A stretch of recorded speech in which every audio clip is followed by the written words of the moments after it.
Yeah, allow me to show you what I believe is one of the most important documents you need in your financial life, and what I consider, in my opinion, to be the crystal ball to your future. Now, this is simply a diagram that is split into four squares. We call this document your financial statement. Your financial statement is not simply just a collection of various sections. It's really a way of seeing whether your lifestyle, whether the habits you're living will get you to the future you want. Now, there are four essential parts of a financial statement. We have income, expense, we have liabilities,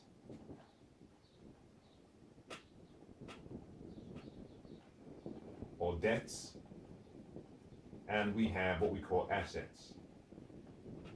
Now, they occupy four sections. The top section of these is called your income expense statement. The bottom here is called your balance sheet. Now, I want you to just stay with me here, because when I understood the value of this document, I was able to make the necessary shifts, not just materially, but psychologically. Psychologically. I've always been, for most of my life, I was always an employee. Always an employee. It's only been in the last few years that I've transitioned from being an employee to becoming an entrepreneur.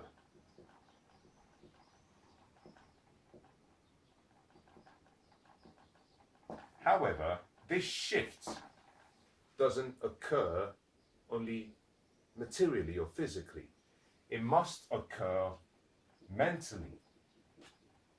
And the mental change is what creates the longevity of that new life path or pattern you've chosen.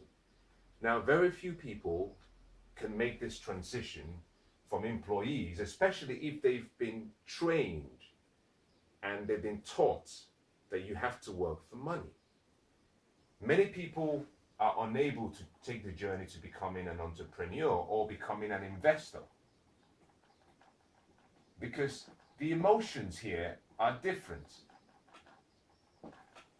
The emotions as an employee are different. When I was an employee, I had an emotion of security. So I went to work every day and I would say, yes, sir, no, sir, just because I didn't want to get fired. What I found really strange, especially towards the end of my working career, when I had an employer who paid me a salary, what I found quite strange was some of the people that I reported to, I didn't really like them. Now, it wasn't that they were bad people, they were just not good people. If it weren't for the fact that I needed a job, I needed the money, I would have moved and done something else. Now just think about that. I've met so many people over the course of my life. And I would say probably about 9 out of 10 people that I've met, they don't really enjoy what they do. They don't really enjoy who they work for. But they stay there because of security.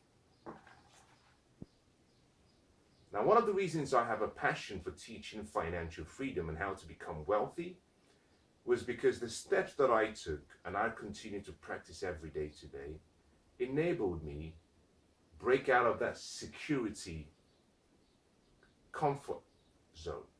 I got to a point where I had investments that started to provide me with a level of income that exceeded what I was earning from a job.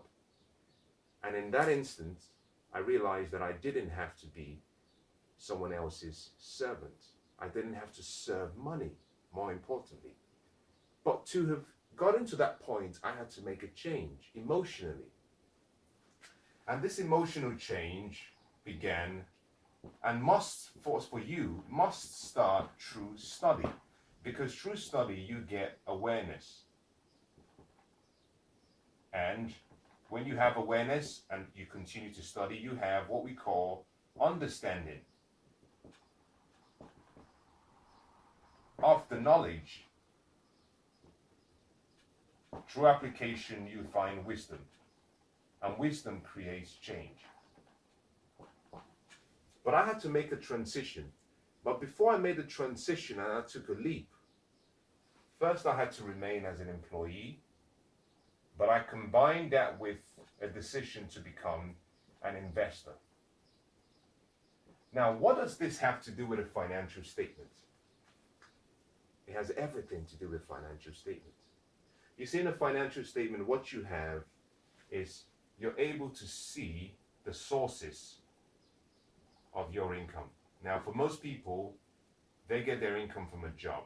If you have all of your income from your job, you have what I call a single point of failure. And that simply means that in the event of a catastrophic failure or an unforeseen circumstance or event, if you were to lose your job, you have no source of income. And for many people, because they only have one source of income, they hold on to security so tightly without realizing that a job doesn't give you security. And the more you look for security, the more you walk away from freedom. You see, as an investor, as an entrepreneur, you have freedom. And freedom is opposite to security. It's completely opposite. Now, the financial statement also tells you what your expenses are. Now, once it's identified your income sources, it helps you understand that something has to change in your life.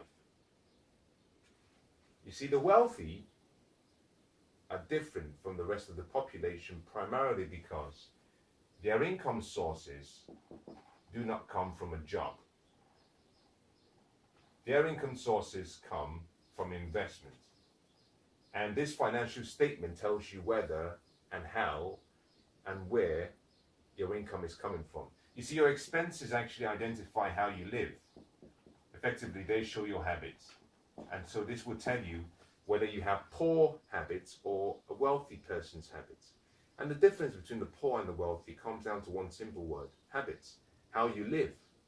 You see, if you want to be wealthy, one of the things you must discipline yourself to do is spend less than you earn.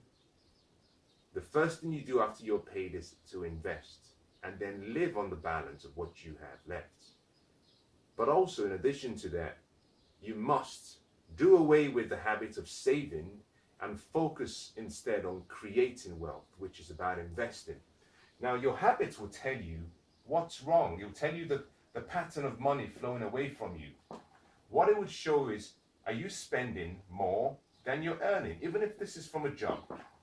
If the answer is yes, and if, you must forgive me, I've written so much on this board, I'm going to have to get rid of some of it. If you're spending more than you're earning,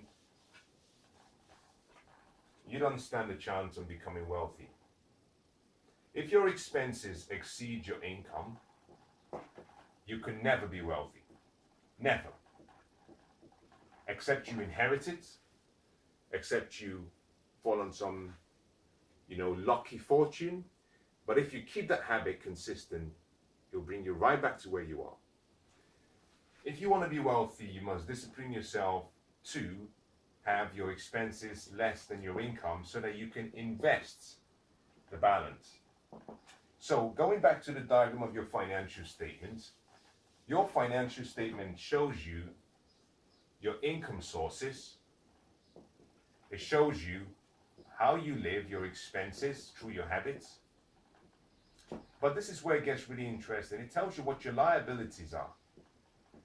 In other words, the debts you have. And for most people, they have personal debts.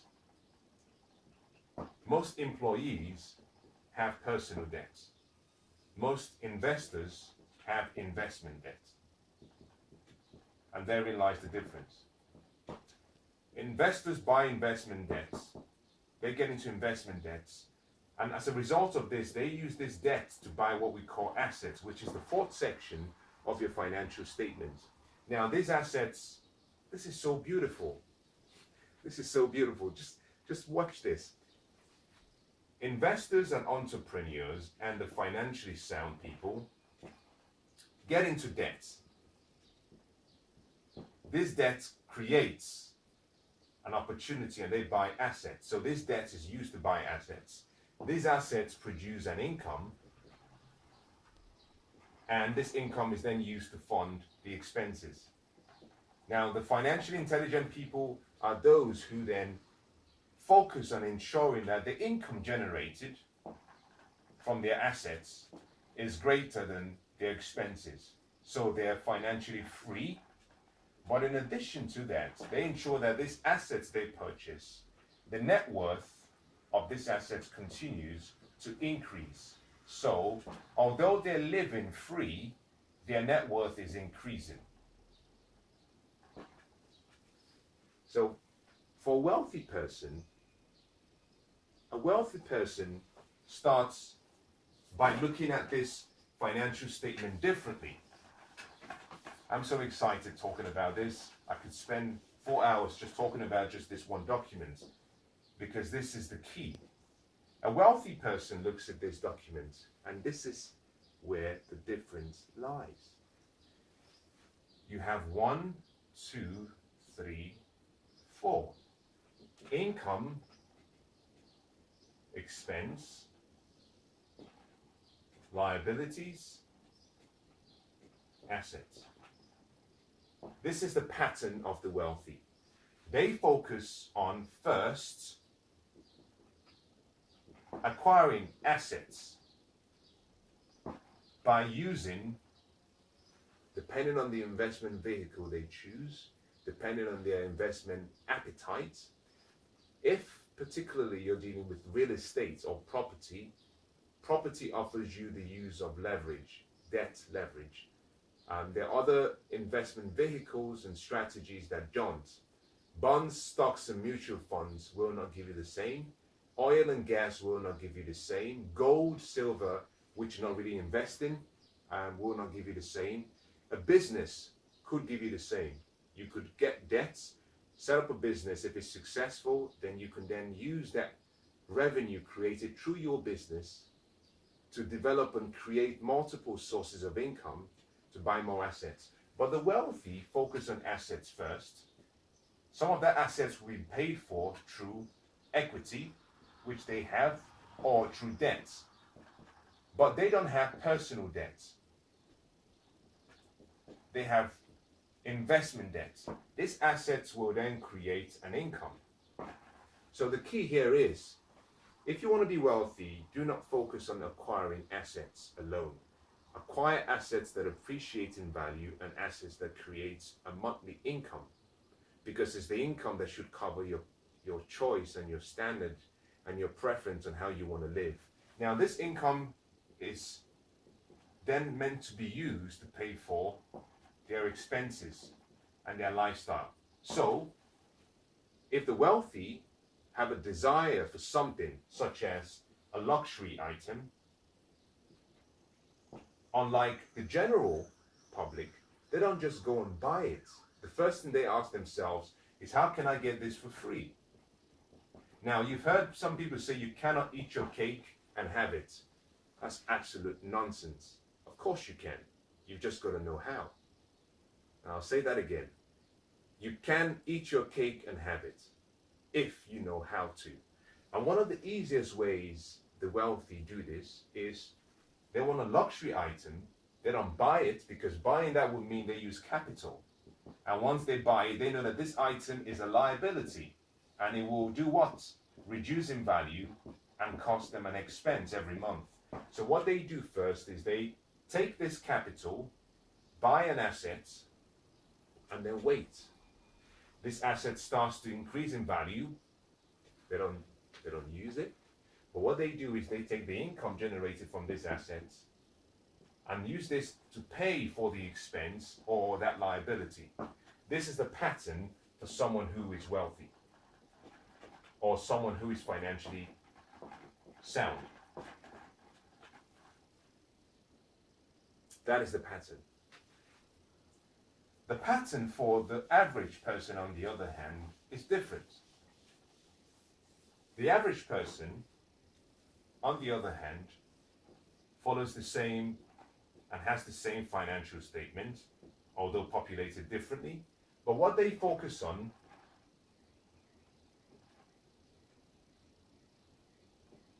liabilities and assets. What they focus on first is, what am I getting from a job? Income. As soon as they see income come in, the first thing they say is expense. I want something, I want to buy something. But more importantly, they're thinking about liabilities. I need a new watch. I want a new car. I want a new haircut. I want the new accessories. And unfortunately, because their cash flow pattern does this, there's nothing left. So they're spending their expenses plus liabilities far exceeds the income. And therefore, this asset box remains empty. And so they are trapped in a job that provides a false sense of security. If you want to change and shift your life, you've got to start thinking like an investor or an entrepreneur and start thinking about how you can take part of your seed, which is your seed capital, to create the future you want. You know, a farmer would never, after harvesting, eat everything that they harvested. The farmer always sets aside a portion. It could be 10%, it could be 5%, it could be 15, it could be 20. But the farmer always sets aside a portion of what they harvest for the next season.